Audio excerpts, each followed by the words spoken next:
Bonjour messieurs, salut à toutes et à tous. Hello.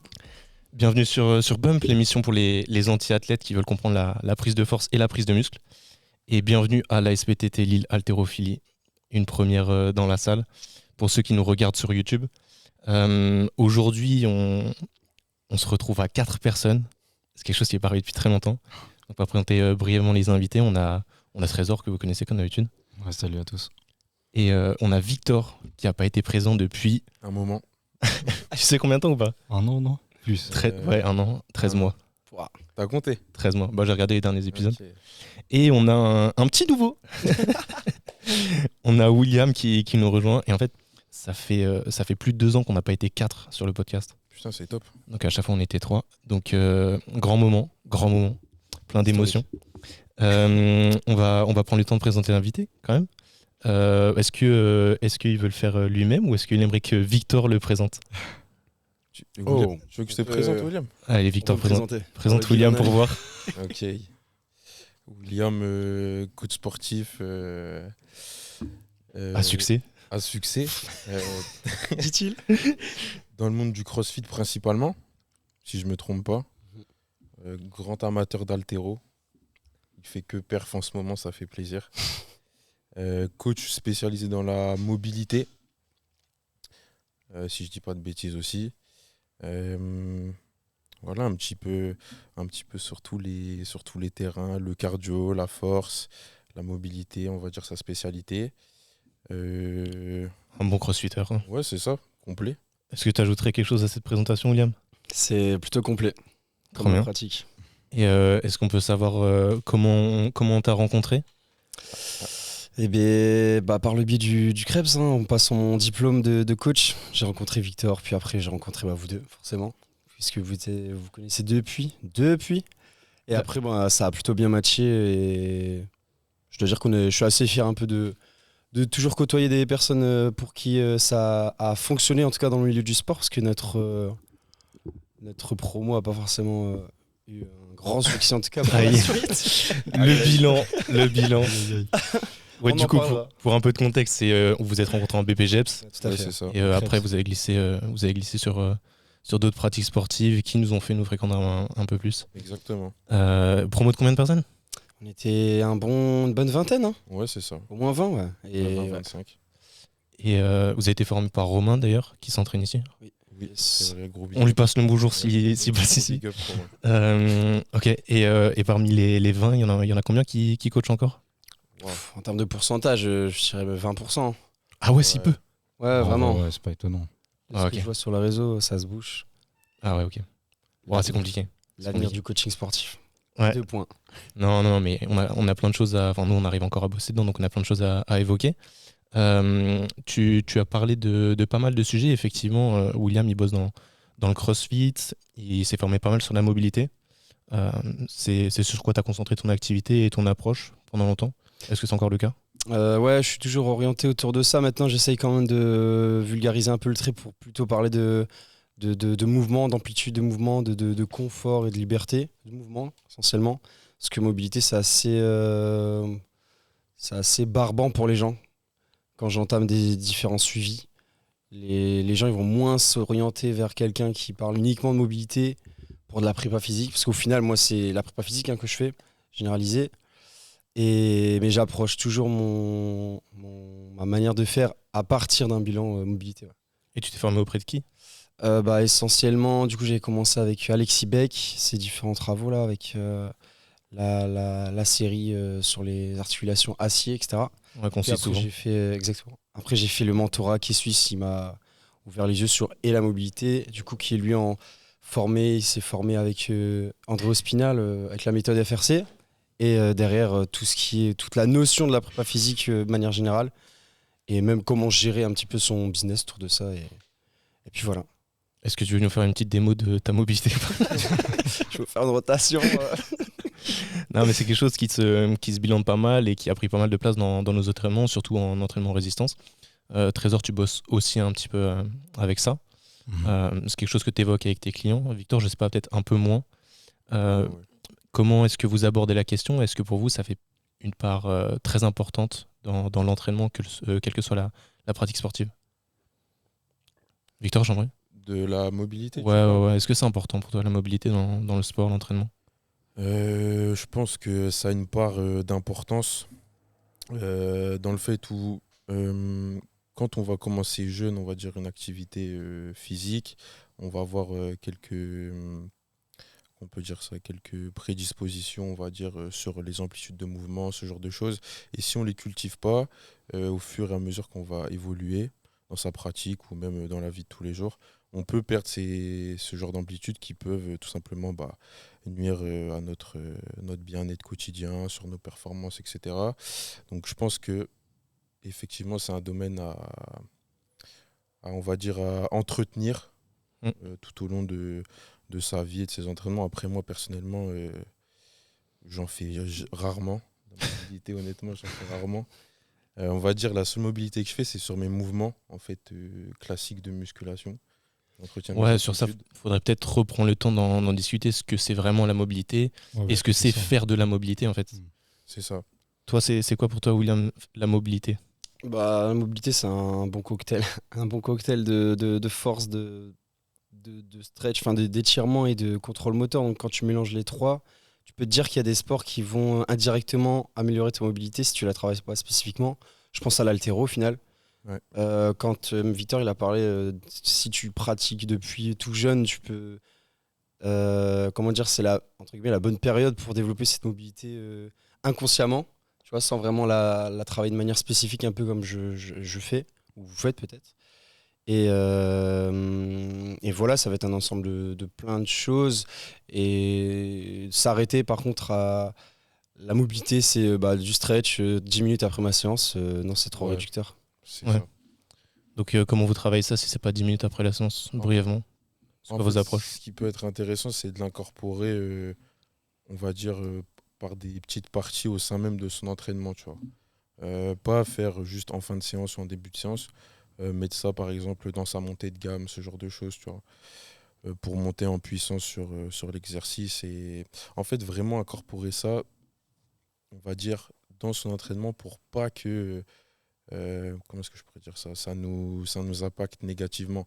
En mode j'ai fait ma séance, puis punaise, il me reste 20 minutes de mobilité à faire. Ouais, J'ai la c'est flemme, la je vais mauvaise passer à approche, autre ça. Il y a l'aspect comme il dit, Ah, psychologique. c'est pour ça le foot dans la séance, on en parlait dernier épisode, sous format superset. chose. Ouais, c'est ça. Ça permet d'avoir une séance un peu plus intense, toujours condensée, et surtout pas de le mettre sur une séance à part qui sera souvent skip. C'est quelque chose qu'on évoquait aussi dernièrement. Alors 13, toi, par rapport à la mobilité, quand tu bosses avec quelqu'un qui part de zéro, c'est-à-dire qui n'a pas su entretenir, comme on disait, les capacités qu'il avait plus jeune, comment est-ce que tu fais pour essayer de récupérer un petit peu la capacité sur des grandes amplitudes, la force sur des grandes amplitudes? C'est quoi tes premières intentions, tes premières approches? Déjà, on se base toujours sur sa tolérance de départ, parce que le but, c'est toujours que ça puisse être confortable un minimum. Et ensuite, nous, ce qu'on fait dans la manière dont on travaille, c'est que moi, je travaille avec un kiné. Donc, en fait, il le bilan directement. Et moi, il me fait un compte-rendu. À partir de ce compte-rendu-là, on ajuste le travail. Et on part, en fait, on fait des régressions. Et petit à petit, on essaie d'avoir une stratégie de progression sur des mouvements qui sont bien spécifiques à lui, quoi. Donc tu pars d'un bilan Bilan, pour ouais. savoir quoi bosser en C'est particulier. C'est quelque chose que tu fais aussi, William, il me semble. Ouais, à fond. Ça- C'est un peu obligatoire au final. Tu le fais toi-même? Ouais. Ok. Et ça prend combien de temps? En fait, avec ce que j'ai appris, ça pouvait aller jusqu'à 3 heures. Mais après, j'ai dû remixer un peu le tout pour moi, parce que les gens, ils n'ont pas 3 heures à accorder pour se faire bilanter de la tête aux pieds, entre guillemets. Du coup, j'essaie vraiment d'aller chercher, en tout cas, dans ma pratique à moi, dans le CrossFit, on va chercher les axes principaux, c'est-à-dire les hanches, les épaules, le dos globalement. Ce qui vont, du coup, tout va partir un petit peu, comme on dit au CrossFit, un core to extremity. Donc tout va partir du tronc et à partir de là, on va essayer de trouver ce qui ne va pas. Et ça peut parfois permettre de distinguer, enfin de définir les douleurs, le manque de mobilité, le pourquoi de quand tu fais ton snatch, ici en overhead j'ai mal, etc. C'est pas venir du tronc en tout cas. Ok. Ouais, c'est intéressant, effectivement. L'approche mobilité, quand elle est rigoureuse, elle prend du temps. Tu as du temps que tout le monde a à accorder et puis ça chiffre un petit peu les bilans quand ils sont bien menés. Sale. Donc l'approche peut-être par articulation ou par problématique en fonction de la pratique sportive est peut-être un peu plus intéressante.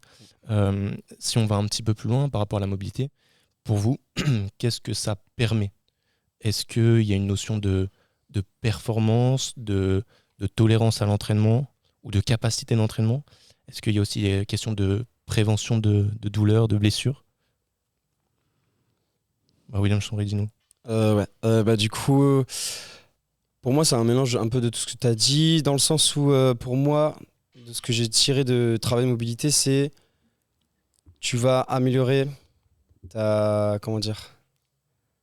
Ah, j'ai pas les mots. J'ai pas trouvé le mot, je pense. En gros, imaginons, sur un squat, tu as besoin de tels prérequis. Si tu bosses la mobilité pour essayer d'avoir plus que le prérequis, ça te permet d'avoir une espèce de zone de sécurité pour prévenir des blessures. Donc plus tu vas, je ne demande pas d'être le plus mobile non plus, mais d'assurer on va dire une sécurité d'amplitude de mouvement pour que lorsque tu vas faire un mouvement relativement dynamique, surtout dans le crossfit, avec les mouvements de gym suspendu, les mouvements d'haltéro, où des fois tu vas moins contrôler la trajectoire et peut-être finir dans des amplitudes de mouvement auxquelles ton corps il n'a pas eu l'habitude, du coup la mobilité elle va un petit peu anticiper ça pour éviter que ça se passe mal au niveau de la mobilité. Donc ça se marche. T'es d'accord avec cette vision-là, Ouais, je Victor? suis d'accord avec lui. Gagner en force dans des amplitudes qu'on n'a pas l'habitude d'avoir, qui peuvent nous permettre tout simplement après d'être beaucoup plus fort sur nos mouvements principaux. Ouais, même si on en discute pas mal, c'est une forme de prévention de C'est ça, douleur, peut-être de blessure. En tout cas, on a plus de capacité de mouvement. c'est ça exactement. Tu le vois comme ça aussi? Oh, bien sûr. Après, prévention de blessure, je sais pas. Mais, T'en penses quoi de la prévention de blessure? Qu'est-ce qui te gêne avec ça? On va peut-être revenir sur des choses qu'on a pas mal non, mais abordées parce dans que le podcast. La blessure, elle est déjà multifactorielle et en plus, elle n'est pas dépendante que du mouvement ou de la capacité de mouvement. Donc, mais enfin, c'est une nuance qui est un peu chiante, donc oui, fondamentalement. Ça On va comprend. dire que ça mitige, comme Ouais, c'est ça. aime dire. Mitiger le risque et tout ça. Non, mais la blessure, ça s'évite pas vraiment, même s'il y a toute une sorte de bonne planification, etc. C'est compliqué de parler de prévention de blessure, mais on pourrait faire un épisode entier de débat sur le sujet avec des gens qui verraient pas forcément les choses de la même manière. Je pense qu'on est à peu près tous d'accord sur ça. Si jamais on veut bosser avec toi, William, t'es dans quelle box? Je suis situé dans 2 box en France. Ça sera CrossFit Vauban, donc à Lille, Boulevard Vauban. Et à Tournai, du coup, je serai à CrossFit Renium. Et après, disponible dans tous les cas sur les réseaux pour bosser avec moi en distanciel. C'était ton petit instant pub. Merci. Le seul. Fait du bien. J'ai pas Le mon seul. QR code. Excellent. Tous les quatre, on est coach, on a nos pratiques sportives respectives. Peut-être que pendant un temps, elles étaient très similaires. Là, ça s'est un petit peu éparpillé. Où est-ce que vous en êtes, vous, dans votre pratique actuellement, brièvement? Victor, qu'est-ce que tu fais en ce moment? Alors, en ce moment, moi, donc, vous m'avez connu avec le street lifting, principalement. Et maintenant, il y en a qui vont être choqués, tout ça. Miniature. Mais en fait, maintenant, je me suis, on va dire, recentré sur des choses qui me prenaient moins la tête. Enfin, quand je dis ça, je vais m'expliquer après. Mais en gros, maintenant, je suis vraiment sur tout ce qui va être mouvement statique de calisthénie, tout simplement. Tout ce qui va être front lever, full planche, ce genre de choses. Alors, je suis loin de les avoir. Là, je suis loin de les avoir pour le moment. Mais c'est un objectif que je me suis fixé. Et en fait, j'aime beaucoup la mentalité qu'on a dans ce domaine-là, on va dire, de toujours se dépasser pour atteindre la figure à la fin, tu vois. Ouais. Et ça, moi, c'est comme un peu avec le street lifting, tu vois, quand tu fais de la force, tout ça, tu as envie d'atteindre les plus grosses barres possibles. Voilà, c'est la même chose, sauf que là, le but, c'est d'atteindre des figures vraiment propres. Et pour ceux qui en pratiquent, vous verrez que c'est très très chaud. C'est très très chaud. Il faut quand même des bons prérequis aussi sur ce genre d'activité. Mais donc voilà, en ce moment je suis plus sur le statique et aussi le cardio maintenant, la course à pied. Voilà, de temps en temps quand même, il faut faire Tiens. C'est important. le cœur. Meilleur muscle. Et non, ouais, voilà. Statique et course à pied. Et toi, Trésor, course à pied? Ah non, surtout pas. Comment tu définis ta pratique, toi, en ce moment? Non, moi, c'est toujours la one arm en vrai. La one arm, la traction à une main? Cliché. Ouais, vraiment. One arm pull-up. Et il est bon. Et après, sinon, ouais, non, j'essaie de prendre un peu des épaules. Ok. Et voilà, Hypertrophie. Ok, intéressant. c'est tout. Ok. Et toi, William, tu fais quoi en ce moment? En ce Quand moment, t'es pas blessé. forcément, tout va bien. Le cœur va bien. Alors ça va bien. Non, en vrai, en ce moment, dans le CrossFit, il y a tellement plein de choses à travailler en même temps, mais je mets quand même l'accent sur. J'avais fait du coup un petit bloc avec toi du coup en haltéro. On avait essayé de bien travailler autour de l'haltéro, les 3 mouvements principaux. Et là, je suis un peu orienté autour de la marche sur les mains et les butterfly pull-up chest to bar pour essayer de rendre ça le plus efficient possible et éviter d'avoir une perte d'énergie inutile en étant le plus propre. Très technique, ça aussi. Très technique. Ouais. Super intéressant. Et toi, Max? Moi, blessé aussi. Non, je suis toujours dans l'haltéro, moi, donc c'est principalement haltéro, mais j'entraîne quelques mouvements en force et ça tourne autour de pas mal de mouvements, mais c'est surtout peut-être du poids de corps. On va dire ça comme ça. Alors, j'amène le sujet comme ça parce que on pourrait parler aussi de toutes les pratiques sportives qu'on a eues étant plus jeune. Mais la question, c'est de savoir comment on fait pour continuer à s'entraîner. Ceux qui écoutent le podcast savent qu'on n'est pas trop des défenseurs de la discipline et du non-plaisir à l'entraînement. Donc la question que moi j'ai envie de vous poser aujourd'hui, c'est comment vous faites pour tenir l'entraînement, pour continuer à le faire? Est-ce que au fond vous aimez ça? Est-ce que vous faites évoluer votre pratique en fonction de ce que vous aimez? Et finalement, si on utilise les vrais termes, comment est-ce que vous cultivez cette adhésion à toute cette pratique-là? C'est excellent. Ça, c'est une belle question. J'aime beaucoup. Je pense, William, ça l'inspire un petit peu. Qu'est-ce que tu peux nous en dire? Ah ok, je démarre alors. Vas-y. En vrai, moi j'ai appris avec le temps que ce qui me faisait le plus plaisir, c'est même pas tant. Il y en a qui pourraient dire directement, c'est se fixer des objectifs, les compétitions, des échéances. Moi, c'est même plus tant l'échéance en elle-même qui me fait kiffer parce que je sais même que une fois que cette échéance elle est passée, tu vas avoir une espèce de down où la motivation diminue un peu plus. Mais moi, c'est vraiment tout ce côté processus de l'entraînement, c'est-à-dire que tu mets t'as un objectif principal, puis en dessous, tu as un sous-objectif, puis tu as des sous-objectifs, puis tu as des objectifs intra-séance.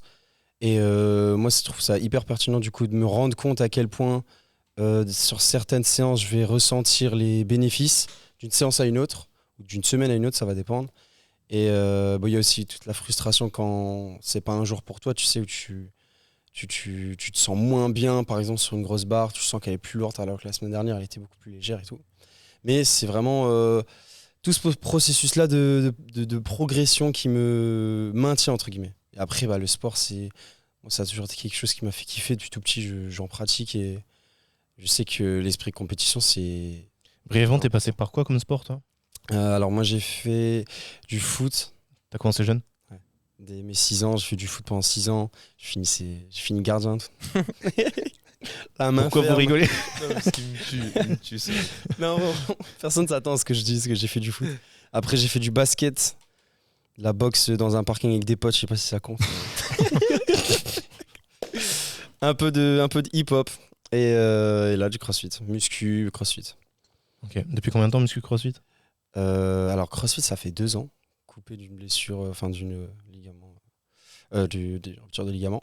Et muscu, ça va faire un bon 6 ans, je crois. Ok. 6-7 ans. Et t'avais commencé pourquoi? La muscu? Ouais. C'est une bonne question, ça. Tu sais, c'est l'âge d'or, t'es au lycée, tu vois que les gars, ils commencent déjà à aller à la salle, ils ont 16-17 ans. Tu dis putain, j'ai envie d'y aller et tout. Et après, j'ai mis la pression à la daronne. Et ouais, après, c'est un petit peu... c'est plus une idée populaire de vouloir faire la muscu à cet âge-là. Et t'as eu tes premiers résultats à partir de quand? Pouah. Franchement... Pour motiver les gens. Là... Ou pas? Désespéré. Personne. Non, en vrai, je pense au bout de... 3-4 ans. Objectivement, 3-4 ans. Enfin, Ok. où je me suis senti bien, entre guillemets, avec mon physique. Ok. Mais moi, ça a toujours été perçu... J'ai toujours perçu la muscu un peu comme de la performance, entre guillemets. Du coup, au niveau esthétique, c'est pas quelque chose qui me bottait. Je voulais pas forcément être très musclé et tout, mais je voulais que ça accompagne mon sport, le basket. Ok. En mode outil, quoi. Ouais, voilà. Ok. Outil pour la performance, l'optimisation. Et toi, Victor, tu Moi, peux dire ton passé sportif, mais tu peux revenir aussi sur la question ouais, d'origine. moi, passé sportif, donc moi, dans ma famille, très sportive, donc j'ai fait hockey sur gazon, escrime. En fait, j'ai fait des sports pas très connus, mais franchement, ils sont bien. Après, j'étais vraiment aussi branché badminton, handball, tout ça dans les sports, on va dire, au lycée, à la fac. Et la muscu, j'ai commencé T'étais en quel spé à la fac, toi? badminton. Ah ouais? J'ai commencé la muscu après le Covid, ou pendant, je sais plus. Ouais, on va dire vraiment 2021-2022, quoi, un truc comme ça. Et après, le street, tout ça. Avec Baki, Ludo, qui m'avait trop boosté, trop motivé et tout. Stream Vision. Ouais, Strength Vision, c'était trop puissant. Et voilà, après, maintenant, toujours dans la muscu, tout ça. Moi, pourquoi je pratique. Moi, déjà, pourquoi je fais du sport? Un bien-être mental. Moi, c'est quelque chose qui me fait énormément de bien pour tout simplement souffler. Il y en a qui ont d'autres choses pour évacuer, on va dire, les mauvaises énergies, tout ça. Moi, j'ai besoin du sport. Me dépasser, tout ça. Ça me fait énormément de bien. Ce qui me motive, c'est de me voir progresser. Même si c'est des micro-progressions, ça me booste. Je sais qu'avec le temps, surtout quand on fait des sports de force, tout ça, c'est des sports avec qui, enfin, on atteint une maturité, on va dire, grâce au temps. Donc il faut toujours travailler. Donc même si c'est des micro-progressions, ça me motive. Et comme a dit William, après, ce qui est intéressant, c'est d'avoir des gros objectifs et des sous-objectifs, essayer de les atteindre petit à petit en respectant des plans, des schémas et voir que ça fonctionne. Et ça fait kiffer. Et tout simplement. Après, là, par exemple, tu vas me dire pourquoi j'ai arrêté le street. Tu vois, quand tu taffes, quand tu as un taf, une vie de famille, tout ça, j'ai pas Une vie encore de famille. Non, mais j'ai pas encore d'enfant, tu vois, t'as capté. Mais La tu bonne vois, nouvelle. aller à la salle après une journée de taf et Félicitations. tout. Et là, tu sais que tu as du squat à faire. T'as vu ceinture, genouillère, tout. T'es en mode, les gars, c'est mort, tu vois, c'est mort, c'est chiant. Alors que tu vois, maintenant, le Les statique. gars, celui qui dit ça, c'est le meilleur squat de la salle. Ouais, de ouf. C'est ça qui est énorme. Alors que. Il nous mange et il a progressé trop vite, mais il sert. Ah, mais tu vois, je sais pas. Et alors que là, tu vois, par exemple, le statique, je rentre chez moi, j'ai mes parallettes, j'ai ma petite barre de front, on va dire. Je me fais kiffer, tu vois, au soleil. J'ai mon programme, je le suis. Et j'en fais quand j'ai envie d'en faire, en fait. C'est ça qui. Ouais, donc c'est l'accessibilité, polyvalent. ça, Ouais, c'est un gros facteur c'est pour ça. toi. Ouais, franchement, ouais. Mais voilà, en gros. Ok. Et toi, 13, le squat, t'en fais aussi, hein? Non plus vraiment. Ouais, pareil. On fait les jambes. Non, moi après, un peu pareil. Déjà, je vais dire, c'est un privilège quand même d'avoir le temps de faire du sport. Oui. Pas facile pour tout le monde. Moi, je me sens privilégié quand même. Et après, non. En vrai, moi, je sais que j'ai jamais eu l'habitude de communiquer. Donc, un peu comme Victor, c'est un exutoire, un peu le sport. Ça me permet d'exprimer des choses que j'arrive pas à exprimer dans la vie de tous les jours. Donc, Force aux hommes. Aïe. mal alpha. Hein. Ah, mais c'est intéressant, on a tous notre C'est petit ça. truc par rapport à ça, mais tu parles de privilèges, effectivement, on est bien conscient que c'est pas le cas de tout le monde. Effectivement. Si on s'amuse à questionner ça, parce que là on met en avant plein de bienfaits, plein de choses positives en tout cas pour nous, sans vouloir convaincre qui que ce soit, si on essaie de réfléchir à pourquoi il y a des gens qui font pas de sport, à votre avis, qu'est-ce qui fait que vous avez la chance de faire du sport, si on le voit comme ça, par rapport à d'autres qui n'en font pas? Peut-être on va rentrer dans des débats là, mais moi je veux parler d'éducation, tu vois. L'éducation, je sais pas, par exemple vos parents ou vos frères et sœurs si vous en avez. Moi personnellement, je les ai toujours vus bouger, pratiquer, tu vois. Et maintenant, tu vois, je les vois, ils sont encore en forme, en bonne santé. Et je sais que, Dieu merci, tu vois, mais je sais que par exemple, il y a dans des autres familles où il n'y a pas cette mentalité, on va dire, de l'activité sportive, hein, rien que ça, de l'activité physique, rien que ça, pardon. Je sais qu'il y en a, leurs parents, tu vois, ils ont on va dire, des santé un peu plus fragiles que les miens, ce genre de choses. Et ça, tu te dis, en fait, heureusement que j'ai eu cette éducation-là et que j'espère que je vais pouvoir inculquer plus tard, tu vois, aussi. C'est vrai que ça, c'est un gros levier, le modèle parental dans la poursuite de la pratique sportive plus tard. Ouais. Est-ce que vous avez d'autres idées par rapport à ça? Du coup, c'est un peu dépendant aussi de l'aspect un peu socio-économique. Parce que des parents qui ont la possibilité de faire du sport, c'est aussi des parents qui ont un minimum de moyens. Ouais, c'est vrai. Et, moi, je sais que ça a été le cas et c'était pas le cas pour tout le monde. Donc, T'étais moins dans une famille sportive, toi? j'étais pas dans une famille sportive, non, mais mon père m'a toujours sensibilisé quand même au sport, un minimum. Donc, mais j'avais la possibilité de le faire. Il m'a inscrit dans des clubs. J'ai jamais eu de problème à payer une licence, alors que c'était cher pour des potes à moi. Donc, Ouais, c'est ça. je le comprends aussi. Ouais, les parents, c'est un vrai moteur et c'est ça qui permet d'ancrer ça dans son quotidien. Si vous grandissez sans faire de sport et que passé 20, 25 ans, 30 ans, on vous dit prenez le temps de faire du sport, en fait, vous avez rempli votre semaine avec d'autres loisirs, d'autres activités. Donc c'est autrement plus compliqué de prendre du temps pour ça. Surtout que c'est un peu moins agréable de faire du sport quand on n'a jamais été sportif, jamais entraîné à ça. Ah ouais, c'est sûr. À la Et puis, frustration, Non, vas-y. Vas-y. Bah, j'allais dire, la frustration elle est encore plus grande du coup Enfin, par exemple, nous dans le CrossFit, comme on a des cours collectifs, les gens vont beaucoup plus rapidement s'identifier à des gens au sein même du cours. La comparaison, tu veux dire? Ouais, comparaison. Ok. Donc c'est assez frustrant de se rendre compte que, je sais pas, au bout de 3 squats, toi t'es complètement essoufflé, alors qu'en face, ils arrivent à enchaîner d'autres mouvements, etc., etc. Et je vois ça assez fréquemment. Les peurs un petit peu de est-ce que ça va pas être trop dur pour moi, surtout dans le CrossFit, c'est une vision très bourrin à cause des réseaux. Les gens voient ça comme quelque chose de peu accessible. Et du coup, il y a une énorme frustration autour de ça quand tu démarres le sport à partir soit d'une reprise très longue, soit à partir d'un certain âge, quoi. T'as Victor, toi, t'es un peu dans ça en ce moment, et encore, tu pars pas de rien, mais la sensation d'être débutant dans quelque chose, c'est pas forcément agréable. C'est pas agréable, mais tu vois, grâce à l'éducation qu'on a eue, enfin, perso, je sais que tout arrive avec du travail, tu vois. Si tu fais les choses, on va dire, comme il faut, si tu as un plan, tu sais que avec le temps, c'est sûr que tu vas réussir à atteindre tes objectifs. Et il y a aussi ça, après, là, on part dans un autre débat, mais. Non, vas-y. Vas-y, je t'en prie. Non, parce que j'allais dire maintenant, les gens, ils veulent atteindre des résultats, tu sais, très vite, rapidement. Ouais. Ils sont pas patients. Tu vois, ils sont pas patients et on sait que le sport, pour tout ce qui va être tu vois, techniquement, physiquement et tout, ça arrive avec de la maturité, avec de l'expérience. Tu vois. Et Après, si je peux contredire, c'est parce que nous, on est dans le sport. Et du coup, voilà, c'est ça. Et du coup, nous, on on le le sait, sait. ça. Nous, on le sait. Ça, Ouais, voilà. c'est sûr. c'est pour ça qu'on est hyper important Voilà. pour les gens lambda. Il serait fait une Dans le pub. sport. Il serait fait une pub pour le coaching. Moi, je voulais rajouter un petit point.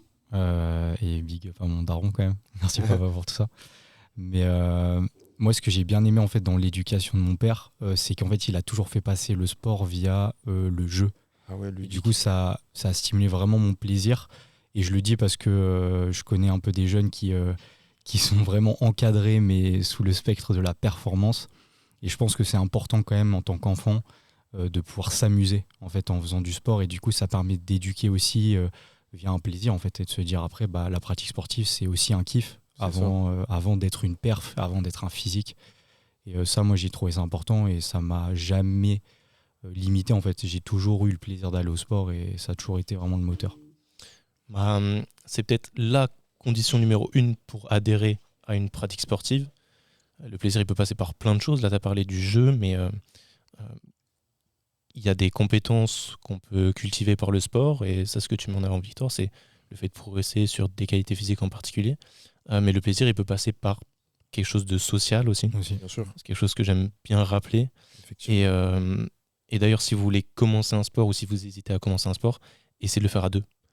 Parce qu'avoir un proche qui va dans la salle ou qui va à la même association sportive, ça permet d'avoir déjà un cadre un peu plus connu en plus dans le cadre inconnu de la nouvelle discipline. Donc ça rend les choses confortables. Mais c'est quelque chose qu'il faut rappeler à tout le monde, parmi les gens peut-être qui font pas de sport, qui nous écoutent, si jamais il y en a, ou en tout cas retransmettez ça autour de vous.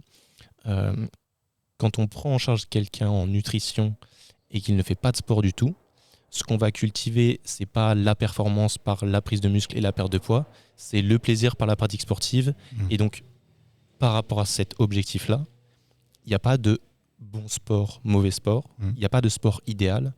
Le meilleur sport, c'est celui que vous aimez faire régulièrement. Et ça peut être totalement différent selon les personnes. Et il n'y a aucun besoin de hiérarchiser les pratiques. Il y en a qui aiment nager, il y en a qui aiment faire de la marche sur tapis, il y en a qui qui aime faire du vélo elliptique ou du yoga, peu importe. L'idée, c'est d'avoir une pratique qui vous plaît. Et peut-être à partir de ça, vous allez réussir à vous développer dans d'autres disciplines. En général, quand on pousse un sport et qu'on se voit progresser dedans, on a tendance à s'intéresser à d'autres et à être plus confiant parce que physiquement, on a de nouvelles compétences. Donc, gardez ça en tête et peut-être repartagez-le autour de vous parce que c'est peut-être ça la clé pour aider les gens à bouger plus, à faire plus de sport. Ouais. Au-delà du temps aussi qu'il faut réussir à débloquer pour ça. Est-ce que vous avez des sports que vous aimez bien mettre en avant chez les gens, auprès des gens, pour peut-être commencer à se lancer dans quelque chose qui serait accessible ou qui permettrait de développer des capacités ou qui permettrait de rencontrer du monde? Au sport de combat, ouais. Sport de combat? Ouais. Lesquels tous? Ouais, après, moi, j'ai fait boxe anglaise, mais j'ai grave kiffé. Hein. Il y a une bonne ambiance. En plus, le sport en lui-même permet d'exprimer aussi certaines choses. Puis il y a des bonnes valeurs, donc moi, c'est un 10 sur 10. Ouais. Ok, donc plutôt quand même en club. En club, ouais. Ouais. Mm. Bah, même globalement, commencer quelque chose tout seul, c'est dur. Ou alors vous faites coacher. Ouais. Ça fait partie des sports que tu as pratiqués? Parce qu'on n'a pas parlé de ton passé sportif, il me semble. Ouais, boxe anglaise pendant longtemps. En fait, c'est le sport que j'ai pratiqué le plus longtemps. Ok. Et toi, William, est-ce que tu parles du crossfit à quelqu'un qui a jamais commencé le sport? Bah ouais, c'est ça le truc, c'est que je suis un peu matrixé maintenant depuis que je suis dans le crossfit, mais j'ai l'impression que c'est culturel. Genre. On est trop fans du crossfit, les crossfitters. Je sais pas comment expliquer. Bah, en fait, c'est parce que sur plein d'aspects, il répond à pas mal de choses avec la méthode. Sur l'aspect social, avec le simple fait de faire du cours collectif, le fait d'adapter tous les mouvements possibles dans la séance, le fait de voir qu'on travaille beaucoup de qualité physique. Moi, je le vois direct quand on a des séances d'essai, les gens ils viennent toujours par deux. En ce moment, j'ai pas mal de séances d'essai, c'est des couples. Et je leur demande alors, c'est quoi vos ambitions, un petit peu, vos objectifs? Bah, c'est juste de faire un sport à deux. Et ça, tu vois, c'est ultra puissant parce qu'ils vont, s'ils s'embrouillent pas, ils vont pouvoir vraiment. Ils vont pouvoir vraiment tenir sur la durée, tu vois. Et c'est. J'arrête pas, j'en parle à tout le monde maintenant. Vraiment, si vous voulez tester un sport, du crossfit, etc. Après, bien sûr, il y a des problématiques, notamment financières, parce que c'est un coût. Ouais. C'est un service premium, tu vois. C'est vraiment. C'est encore une fois, on en revient à ce que disait Trésor au début, c'est au niveau budget, comment ça se passe et tout. Mais ouais, moi, j'en parle à tout le monde. Tout le monde devrait au moins dans sa vie tester une fois le CrossFit et avoir en face quand même une bonne qualité de coaching pour que la personne elle puisse passer un bon moment, parce que il y a aussi il y a aussi des très mauvaises expériences pour certains, peut-être dû à un coaching ou un encadrement mal fait, qui ont frustré un peu la personne. C'est le genre de pratique sportive qui est fortement conditionné par le rythme de la séance et le discours du coach, puisque tout est rythmé parce que le coach dit. Là où il pourrait y avoir des choses un petit peu plus autonomes, où les gens sauraient bosser seuls et seraient moins guidés, ou en tout cas besoin juste du regard extérieur sans forcément avoir des consignes. Toi, Victor, c'est quoi les sports que tu aimes bien mettre en avant? Bah, en vrai, j'ai envie de te dire tous les sports, mais par exemple, tu vois, Max, nous on s'est rencontrés où? On faisait de l'escrime. On faisait de l'escrime. Et tu vois, maintenant on a encore ces connexions-là, tout Ouais, ça, ouais. tu vois. Et pourtant, c'est un sport de combat individuel. Ouais. Et en fait, il y a tous les sports peuvent correspondre à chacun. Mais j'ai envie de dire maintenant, pour on va dire des jeunes comme nous qui n'ont jamais pratiqué aucun sport et qui ont envie de se mettre à une activité sportive, je dirais les trucs maintenant, les sports maintenant qui fonctionnent bien et qui n'ont pas trop de coups, c'est ce qui va être la course à pied. C'est simple. Ouais, c'est vrai. Tu peux courir avec tes potes. T'as pas besoin d'avoir une énorme technique, malgré que, je dis bien, il faut quand même bien savoir courir, sinon tout ce qui va être... on peut avoir des petites blessures si on s'en voit trop. Mais course à pied, je sais qu'il y en a qui font de la natation. Pareil, c'est pas cher. Tu prends ton maillot de bain, ton bonnet de bain. Chez Decathlon, t'en as pour... Il y a un peu plus de friction à se mettre à l'entrée à aller bien sûr. nager. Ouais. Bien sûr, oui, c'est vrai. C'était le premier à temps plein, il me semble, quand Ouais, tu allais non, mais nager si, récemment. non, mais je suis pas très fan, mais tu vois, c'est bien, tu vois, c'est chill. T'es dans l'eau. Après, par contre, c'est technique. C'est technique. Ouais, plein de choses à apprendre sur les mouvements. Ouais, Mais gros, tu veux faire de la pétanque avec tes potes, fais de la pétanque, tu vois. ouais. Dédicace à Ruben. Non, mais si ça te fait kiffer. Ruben, il fait ça. Ah Ruben, le le dédicace boss, à Ruben. le Son collé. baron. Tu fais de la pétanque, fais de la pétanque. T'as un book des sports de raquettes. T'en as plein. T'as du tennis de table. Tu vois, en fait, t'as trop d'options. T'as trop d'options. Et après, le truc, c'est en gros, faut juste trouver un bon club, une bonne structure, une bonne asso dans Ouais. laquelle tu te sens bien, où il y a des bons encadrants, il y a des événements qui permettent de rassembler, d'échanger, de partager. Et puis ça peut créer, tu vois, après des petites communautés, des trucs comme ça, partir en compétition, voir autre chose, tac, tu vois. En fait, toutes les activités physiques peuvent fonctionner, moi, j'ai envie de dire. Là, Il faut tester. Ouais, c'est ça. Faut pas avoir peur d'essayer plein de choses, d'essayer plein de clubs, plein de manières de pratiquer, en autonomie ou licencié, avec un groupe, en couple ou juste avec un groupe d'amis. C'est ça. Il y a plein de manières de faire et s'engager auprès des autres, ça aide aussi. C'est bien d'avoir un moteur supplémentaire. Là, les pratiques qui montent pas mal. Ça fait pas le bonheur, ça fait pas le bonheur du CrossFit, mais c'est peut-être le triathlon, l'Irox, même Ah ouais. les disciplines d'ultra-endurance. Ça, c'est Ouais. des choses qui montent beaucoup. Est-ce que c'est des choses qui vous parlent, que vous faites un petit peu ou pas du tout? Moi, je connais quelques big up à Charles, qui est très branché, on va dire, effort longue distance, tu vois. Course à pied surtout, trail. Ça, effectivement, je suis d'accord avec toi, même sur les réseaux maintenant, ça prend de la place. Ouais. Il y a des bonnes stars maintenant qui arrivent, les Mathieu Blanchard, ce genre de choses, qui ont un impact aussi. Et non, ça c'est cool, tu vois. Ça, j'avoue, c'est des sports en extérieur. Reconnecter avec la nature. Non, je vais dire ça, mais tu vois, ça fait du bien, tu vois, t'es en extérieur, tu kiffes. C'est accessible en fait. C'est accessible, Tu mets mais, ta paire, tu pars courir. mais tu vois, j'ai l'impression que ça aussi, les réseaux sociaux, c'est en train d'impacter négativement le truc. Ça, c'est un autre Ouais. rapport, mais bon. Il y a plein de choses à voir par rapport à ça, mais Les triathlon, je suis un peu choqué parce que le triathlon, c'est cher quand même. bah, si tu t'amuses à acheter le meilleur vélo, ouais, mais toutes les courses sont un peu chères. Ouais. Dès que tu t'amuses à te déplacer dans les Alpes pour des Ouais, courses, bien etc., il y a toujours un coût. Mais les marathons, ça monte beaucoup. Le prix des dossards monte. Les déplacements en train ou en avion ou peu importe, ça coûte toujours. Donc non, la pratique sportive, quand elle est poussée, elle engendre toujours des frais. Ouais, bien sûr. Puis c'est des sports quand même qui, tu sais, qui demandent beaucoup d'heures d'entraînement. Tu vois, les triathlètes, je crois, ils sont sur du. Bah, ils ont 2 sorties par jour. Ouais, ils font des Non, entraînements non. biquotidiens de je sais pas combien et tout. Ça faut du temps aussi, tu vois. Faut un emploi du temps qui permette. Truc de privilégié. On verra. On sait pas. On sait pas. Et vous en pensez quoi de Irox peut-être? Si on en parle brièvement. Oui, Enfin, c'est Irox, mais peut-être que vous avez suivi. On a l'impression que c'est le second CrossFit, mais il y a aussi ATHX Ouais. qui lance des épreuves comme ça. D'ailleurs, je crois, William, toi, tu vas en faire un, toi, non? Ouais, je suis inscrit pour. C'était où? Je crois que c'est à Irox? Bruxelles. Ouais, non, un ATHX. J'ai Ah, déjà ok. fait un Irox. Une fois, pas deux. Et un ATHX. C'est pas ma cam, c'est tout. Un ATHX prévu, fin mars 2027. Hey. Donc, sur un coup de tête avec un hétéron. J'ai pas réfléchi longtemps. Pour découvrir un peu ce que c'est, tu vois. Ouais, pourquoi pas. Et est-ce que c'est quelque chose que tu recommandes? L'ATHX. Irox, ATHX, pour commencer une pratique sportive? Ça reste encore une fois des échéances. C'est un peu des défis de vie, tu vois. L'Aerox, on sait que c'est accessible et c'est pourquoi ça fonctionne. C'est que c'est des mouvements relativement qui ne demandent pas tant de technique que ça, tu vois. Faire des fentes, marcher avec de la charge, courir. C'est accessible un peu pour tous. Et après, la THX, c'est encore différent. Là, cette fois-ci, on va plus tourner autour du. Tu as 3 épreuves. Tu as une épreuve de force avec 3 charges, 3 mouvements différents. Après, tu as une épreuve cardio complet, juste. Donc, c'est de la course. Ou alors, c'est de la course, ou alors un mouvement ergo, genre du ski ergo ou du rameur. Et après, tu as une espèce d'effort de crossfit. Et là, il y a un peu plus de technique avec charge, etc. Ok. Mais oui, à fond, en vrai. Les gens qui ont envie de se lancer dans un petit défi assez fun, la THX, ça reste accessible encore une fois.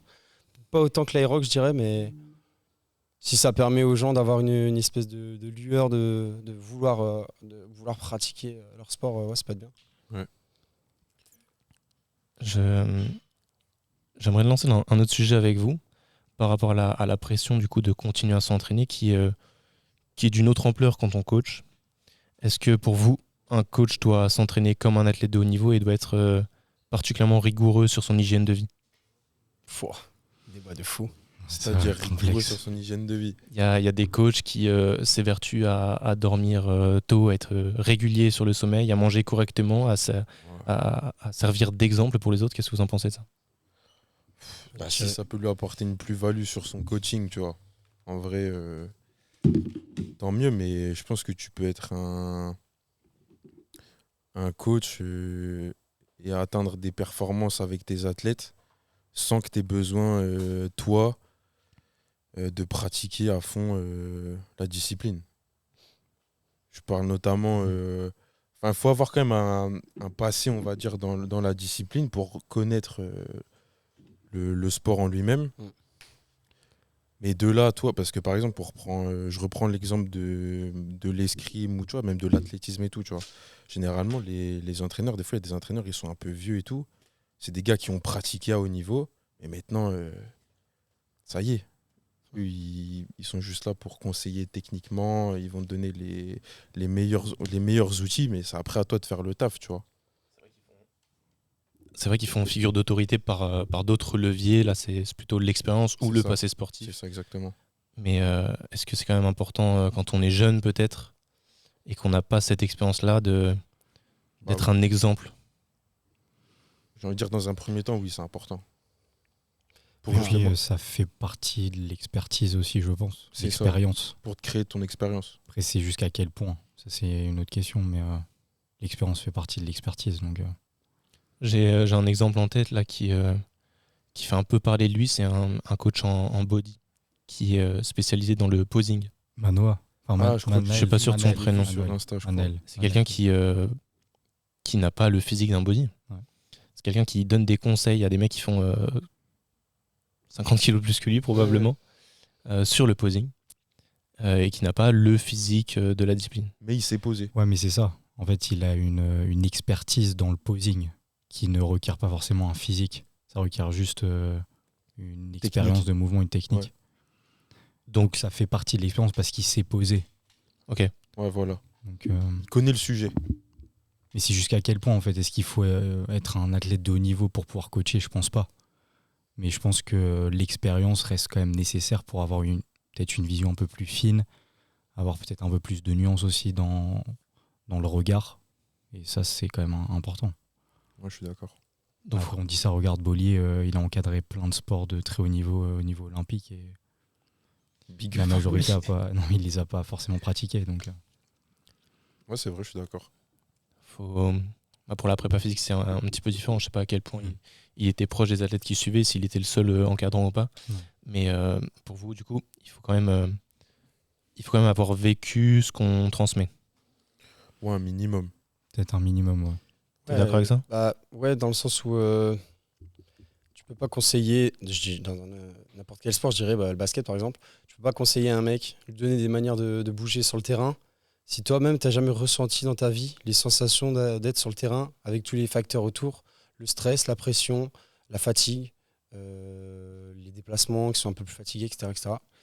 Et après, ça dépend à quel point le coach il est lié, on va dire, à ses sensations pour pouvoir utiliser ça dans sa pédagogie. Et moi, je sais que j'ai besoin de ressentir les choses pour expliquer les choses aux gens. Ouais. Je sais pas si tu vois ce que je veux dire. Ouais. Non, mais j'ai un peu d'accord avec vous, hein, mais je vais être mauvais. Hein. Si on met l'un en face de l'autre, un coach qui aurait tout vécu par la pratique et qui aurait l'expérience de l'athlète et quelqu'un qui aurait tout appris sans jamais pratiquer, auprès de qui est-ce que vous préféreriez bosser? Alors, je la pose de manière subjective, hein. Oui. Je suis gentil, je pense, on va pas énoncer de règles ou quoi, mais auprès de qui est-ce que vous aimeriez apprendre entre ces deux profils de coach? Ouais, mais après, si tu mets un professionnel qui a tout vécu, mais qui a en plus tout appris, est-ce qu'il sera pas meilleur? Moi, c'est ce que j'allais dire. Ouais, mais justement, j'oppose les deux. Ouais, si tu opposes les deux. Ouais. Un athlète, admettons, olympique dans sa discipline, Et qui a gagné? ouais, mais qui a jamais appris. Ah, mais là, À qui on a donné le diplôme de coach, ah, admettons. mais, bah, dans Ça ce cas-là- n'existe pas forcément. Non, dans ce cas-là, non. Enfin, Bah non. Du pas coup, tu le dissocies recommander. l'athlète du Oui. coach un peu. Bah, est-ce que vous préférez bosser avec quelqu'un qui a vécu les choses ou avec quelqu'un qui les a apprises? non, qui les a Autrement. apprises. Qui les a Mais parce qu'en fait, qui les a apprises? en fait, qui les a apprises en combien de temps, comment, tu vois. Un athlète, c'est toute une vie. Pendant toute une vie, il fait les mouvements, il capte les trucs et tout à la fin. Toi, tu préférais bosser avec l'athlète olympique. Alors qu'un mec qui va sortir d'études, ok, t'auras appris. Maintenant, il faut mettre en pratique. Et là, tu vois, lui, il n'aura pas tous les. Je sais pas comment te dire.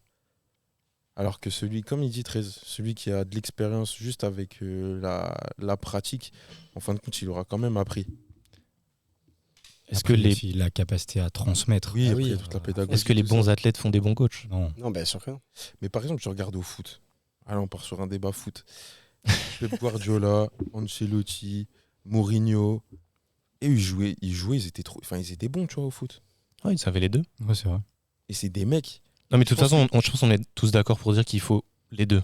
Mais Ouais, bien il sûr. faut les deux. Il faut Tu les peux deux. pas choisir soit l'un soit l'autre, il y a toujours des pour et des contre. Mais moi, si on doit répondre à ta question, je partirais vers le mec, l'expérience terrain. Même si je sais peut-être qu'il n'aura pas la bonne pédagogie, la bonne façon d'entraîner, etc. Tu vois. Ok. Il n'y a pas de bonne réponse, hein, je pense. Non, C'est effectivement, qu'on doit- chacun a sa réponse. Et en vrai, moi, je respecte tous les avis par rapport à ça. Oui, William ou quoi. Non, bah, justement, on peut. Vas-y, dis Pour ce moi, que ça tu existe- penses. Pour moi, il n'y a pas de réponse. Non. Ça peut pas être binaire ce qu'on dit là. Genre, c'est Non, parce Parce que qu'il faut il y a de pas la nuance de déterminer fou à un bon prendre. coach, Ouais, c'est ça, il y tu a vois. trop de nuances. tout prendre. Qu'est-ce qu'un bon coach? Faut Bah ouais. déjà le déterminer, c'est compliqué. ouais, si Là, tu c'est définis de un fou. bon coach par le fait qu'il amène des résultats, nécessairement, tu veux Ouais. bosser avec celui qui amène des résultats et pas avec l'athlète olympique. Ouais. Ouais. Oui. Et ce qu'on aime bien dire aussi, c'est qu'il ne faut pas forcément bosser avec l'athlète olympique, même s'il te fait rêver et qu'il t'aide à transcender. Il faut peut-être plutôt bosser avec le coach de l'athlète olympique. Ouais. C'est parce qu'il incarne un truc que tu as envie d'avoir ou d'être. Genre, tu vois. Ça aide. C'est un truc, Ouais. Mais c'est quelque chose C'est une vitrine. auquel tout le monde n'est pas sensible. Bien sûr. Oui. Mais donc toi, si tu devais choisir, Moi, je prends pas la vitrine, moi je prends le Ouais, moi mental. aussi. J'allais faire une analogie, je cerveau. pas réussi. ouais, tu prends celui qui a Pour le appris. cerveau, pour le coup, ouais, je préfère limite avoir un mec full théorie. Même si visuellement, j'en sais rien, moi, il incarne pas l'espèce de rôle modèle qu'on attend d'un coach sportif. Généralement, on voit ça chez les prépas physiques. Des fois, ils ont certains physiques sont juste. Tu vois qu'ils sont très théoriques, etc. Ouais, c'est parce que moi, je suis trop bloqué avec l'image du foot. Là, tu vois. Ouais, moi, Je l'image, trouve- ça me- je pense à Zidane. Zidane, gros, il y a tout cartonné. Avec le Real, en tant qu'entraîneur, il y a tout cartonné. Là, avec l'équipe de France, tu vois, On va voir. on va voir. Charles. On va voir. Tu En sens l'occurrence, avec Zidane, ça peut faciliter la capacité de transmission. Parce Oui, parce qu'il fait autorité. Oui, c'est ça. Donc, Ouais, de ouf. Non, bien sûr. Ça aide. C'est quelque chose de supplémentaire. Mais par rapport à cette question, on réfléchit tous ensemble. Mais ce qu'il faut rappeler, c'est qu'on est tous biaisés. On porte C'est ça. un regard particulier sur la question. Le simple regard de coach fait qu'on traite la question différemment. Ouais. Est-ce que vous pensez que quelqu'un qui est simplement athlète, qui n'a jamais lu quoi que ce soit ou appris quoi que ce soit, est-ce que lui va avoir cette même sensibilité au savoir d'un coach qui n'aurait pas vécu les choses? Qu'est-ce qu'un athlète déjà? Depuis combien de temps il pratique? À quel niveau il Ouais, est? c'est ça, il y a trop de nuances. Mais je suis d'accord avec toi, Max. Moi, je C'est me un dis débutant, sur, c'est un confirmé. celui qui a appris les choses quand même, tu vois. Donc tu penses que quelqu'un qui débute, il va préférer bosser avec La vitrine. la vitrine? la vitrine, ouais. Pour moi, c'est sûr. Ouais. Dans la majorité des cas. Mais parce que nous, on a le recul nécessaire pour peut-être déterminer à quel point le coach est bon ou pas. Parce qu'on a un regard un peu plus large. Mais l'athlète, il se dit juste, ok, ouais, il est chaud, il est performant, faire comme lui. je veux faire comme lui. Ouais, c'est ça. Donc, Mauvais pour le business. c'est vrai. un fait d'athlète. On leur perd un petit peu. Ne vous inquiétez pas. Ils ont fait des démos statiques, mobilité et one arm là tout de suite. Même altéro, moi je fais rien. Mais... Il faut prouver, mais Non, ça va être Ouais, en vrai, catastrophique. la team Pancake. NFC, hein, ils sont tous sortis avec le coaching alors que, il y a des coachs. Mais je veux dire, à la base, c'est quand même des athlètes. Ouais, c'est vrai. Ça, dans le bodybuilding, pour ceux qui connaissent pas. Non, je pense qu'on peut avoir plein d'exemples, hein, effectivement. Le coaching, c'est de l'humain, c'est de la communication. Il y a plein de choses qui passent par ce qu'on a vécu auparavant et ce que l'autre sait de toi. Donc, créer de l'autorité autrement que par ce qu'on aurait appris, c'est toujours très important. Mais ça ne veut pas dire qu'il faut juste s'entraîner et après considérer qu'on peut transmettre les choses aux autres. Ouais, bien C'est sûr. autrement plus compliqué. Je sais pas si c'est quelque chose que tu as essayé de faire, Victor, toi, dans tes différentes pratiques sportives. Nous, on y touche un petit peu aussi. C'est le fait de sentir les choses après en tant qu'athlète. Enfin, d'abord en tant qu'athlète. Et après, c'est de les expliquer aux autres pour qu'ils le fassent comme toi. Est-ce que tu as déjà été confronté à des difficultés par rapport à ça dans le coaching? Pour qu'ils fassent comme moi. Ouais, pour qu'ils arrivent à faire les mouvements comme toi ou à progresser comme toi tu le ressens. Euh, C'est-à-dire, en gros, par exemple, Il y a des mouvements que tu sens ou en tout cas tu as des sensations qui te permettent de bien faire les choses. Peut-être au squat, le simple Ouais. équilibre ou le gainage, l'escrime, le badminton. C'est des sports où il y a des enjeux techniques très compliqués, très importants. Est-ce je que- vais pas comprendre pourquoi lui, par exemple, il n'arrive pas à faire. Ouais, c'est ça. Ouais, après, ouais, c'est ça, comme tu as dit. Après, faut savoir analyser. Si on prend l'exemple de l'haltéro, par exemple. Ah, moi, tu vois, j'ai un bon squat, ça s'arrête juste là. Parce que, frère, même demande à William en haltéro au Krebs. Frère, niveau mobilité, moi, j'étais. Tout ce qui se passait au-dessus de la ceinture, niveau mobilité, j'étais trop nul. Mobilité thoracique, d'épaule, tout ça, j'étais trop nul. J'avais qu'une bonne mobilité cheville, genou, hanche. Mm. Il n'y avait que ça qui me sauvait. Encore. Et hein Rien, rien. Il a dit quoi Et encore. Et encore, un de ces Je rigole. gamins. Mais tu vois, j'arrivais pas. J'arrivais pas du tout. Donc, Donc, tu vois, déjà apprendre l'haltérophilie pour toi, c'est compliqué. oui. Et Et est-ce donc là, que tu as déjà eu des coachings où tu devais l'apprendre aux autres? Non, heureusement, je te mens pas. Ok. Mais je me serais, du coup, si ça avait dû se faire, tu vois, je me serais formé davantage. Tu vois, j'aurais fait appel à toi ou. Tu vois, je pense que je serais venu aussi pratiquer davantage, voir un petit peu. Est-ce que ça vous est arrivé d'essayer de transmettre un mouvement ou quelque chose dans le sport que vous maîtrisez et qui paraît Anodin. peut-être évident pour vous? Ouais, c'est ça. Anecdotique, tellement c'est facile pour vous. Et pour autant, vous n'arrivez pas à le faire exécuter par quelqu'un. C'est hyper dur en vrai parce que c'est encore une fois une question de conscience corporelle. Genre. Comment tu arrives à percevoir ton corps dans l'espace. Et du coup, c'est mettre des mots, des gestes sur comment tu peux expliquer la Sensation. personne. Ouais. Le toucher, des fois, tu vois, enfin, comme on a appris au final au PGEPS, en mode non, mais là, Ouais. il faut retenir là, mettre la Doucement, personne dans la doucement, les bonne gars. posture. Très bien. Vas-y, j'ai réagi direct comme ça. Non, mais si, Non, en non, vrai, ouais, c'est c'est vrai, important de le t'as dire. raison, William. Des bruits, c'est vrai, des.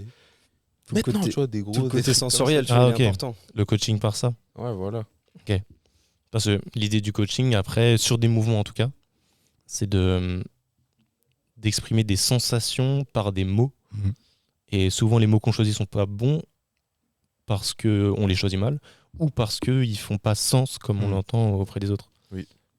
Alors, peut-être nous, en musculation, c'est pas des choses qui sont trop compliquées. Peut-être en gym, en haltéro, tu Ouais. es confronté, toi. Clairement. Toi, Victor, sur les sports que tu encadres, c'est la préparation physique que tu Oui. fais en ce moment. Tu as un peu moins ce souci-là. Peut-être que tu as des gens qui sont peu mobiles et qui n'arrivent pas à faire les choses correctement, mais sinon, c'est des mouvements qui sont plutôt accessibles, normalement. Non, si, c'est vrai, t'as raison. Il y a des moments, c'est compliqué pour certains. Même d'autres qui vont pas mettre tu vois, les bonnes intentions sur le mouvement lui-même. Donc, ça, ouais, effectivement, il faut trouver la bonne communication pour que ça fasse sens à l'athlète que tu as en face de toi, quoi. Le bon discours.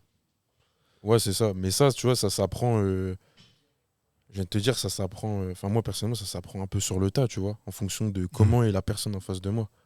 Je vais tester plein de choses. Et à un moment donné, tac, ça, je vais voir, je vais faire, ah, ok, ça fonctionne bien sur lui. Et je vais essayer de continuer dans cette direction. Toi, Trésor, tu bosses pas mal en ligne en ce moment, mais il t'arrive de faire du coaching visio, il me Ouais. semble.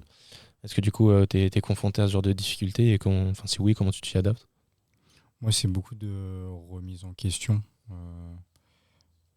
Parce que des fois, tu as tendance à répéter certaines choses, mais j'essaie en tout cas de les répéter sous différents angles jusqu'à comprendre ce qui est le plus adapté à la personne. Et aussi, ce que je trouve le plus important, c'est quand même la confiance. Et ça passe aussi par l'écoute. Donc, vraiment écouter ce que la personne nous dit. Et ça permet des fois de mieux appréhender un petit peu les réactions ou même la transmission. Donc moi, c'est beaucoup ça. Ouais. Essayer de créer une relation de confiance, que la personne me fasse confiance. Et derrière, j'ai remarqué que ça a naturellement augmenté sa capacité d'écoute avec moi. Donc ça facilite en tout cas aussi la transmission. Donc le relationnel, il est trop important pour moi. C'est une belle vision du coaching que vous partagez. Bravo, C'est vrai, messieurs. Trésor, il a raison, le relationnel, c'est hyper important. T'imagines, tu coaches des gars avec qui tu peux pas les piffrer. Non, mais l'expression elle me tue. Mais genre, c'est compliqué. C'est compliqué. Tu fais ton métier, mais en mode. Ou alors, faut être vraiment très neutre, tu vois. Ouais, faut réussir à aimer les gens. Ouais, voilà. Faut réussir à aimer les gens, peu importe comment ils se présentent à toi. Exactement. Et des fois, c'est compliqué. Hein. T'es pas... Ouais, je suis pas d'accord. Hein. T'es pas obligé de tous les aimer, on va dire tes clients, c'est un peu le truc, mais... Qu'est-ce que t'entends par aimer? On va faire les mecs sur à chaque question, on définit les termes. Non, mais c'est ça, peut-être on n'est pas d'accord sur ce qu'on entend par aimer. Bah, dans le sens où... faut quand même garder un truc en tête, c'est que la personne, elle vient pour ton service. Ouais, Donc, bien sûr. la plus-value, c'est quand même évidemment c'est que ça se passe super bien, que ça soit fluide, que l'entente elle est cool. Et ça va permettre justement, j'imagine, d'améliorer, d'aller plus vite à l'essentiel sur l'objectif de la personne. Je vais être chiant, mais pour moi, il vient pas pour le service, il vient pour l'expérience. Et le Non. service que toi tu proposes, il conditionne ou il promet une forme d'expérience. Ton expérience, c'est ton service pour moi. Moi, c'est pas la même chose. Non, parce qu'en soi, L'expérience, ton elle est indépendante du service, service. Ouais, il peut le retrouver partout, en fait, ce service-là. Ouais, mais ouais. Bah, de base, s'il vient pour toi, il vient pour. C'est. Comment dire?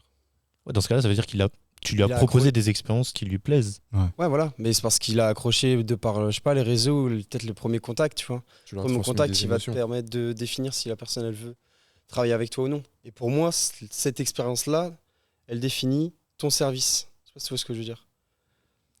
Le gars, il est pas encore, entre guillemets, il est une espèce de prospect. Et il a kiffé un petit peu je sais pas, ton énergie et ton expertise. Donc derrière, il va faire appel à tes services. Ouais, mais est-ce que c'est ton expertise qui l'a kiffé? C'est un peu trop centré sur ta personne, j'ai l'impression, cette vision-là. C'est l'expérience qu'il a aimée surtout, non? L'expérience qui a été conditionnée par ton coaching, par ton service, par ta personne et la manière dont tu as encadré la séance. Mais à la fin, même s'il peut se dire j'ai aimé son service, ce qu'il a aimé, c'est le moment qu'il a passé et Ouais. C'est parce que moi, je me l'expérience. Pour moi, c'est la même chose. Mais j'entends ce que vous dites. Tu vois, pour moi, ce qui t'amène à avoir des résultats sensiblement similaires avec énormément de méthodes. Parce que ça va dépendre surtout de la relation que tu auras avec la personne et comment tu la transmets. Mm. Mais en soi, tu peux, sur le papier, avoir une pro qui est totalement gaze, tu vois. Et juste avec le relationnel, lui transmettre des choses qu'il kiffe et au final, ça le fait performer. Ouais, c'est vrai. Ouais, c'est pour ça que ton service, il a bonne influence sur l'expérience que tu proposes. Et c'est peut-être ça qu'il faut essayer de mettre en avant aux gens. Comme ça, toi, ça t'efface aussi. Ou en tout cas, ça donne pas une posture qui serait exagérée par rapport à la pratique. Et ça le rend peut-être plus autonome aussi. Ouais. C'est-à-dire que ça lui permet après de se faire critique de ce qui lui plaît vraiment ou pas. De pas tout voir au travers de toi et peut-être après de réussir à bosser avec d'autres personnes ou bosser seul. Donc réussir à créer une expérience qu'on saurait reproduire pour après maintenir la pratique. On en revient au sujet tout à l'heure. Peut-être ça la clé. Après, parce que pour toi, l'expérience fait partie de ton service, c'est ça que tu voulais dire? Ouais, c'est ça, exactement. Ouais, ok.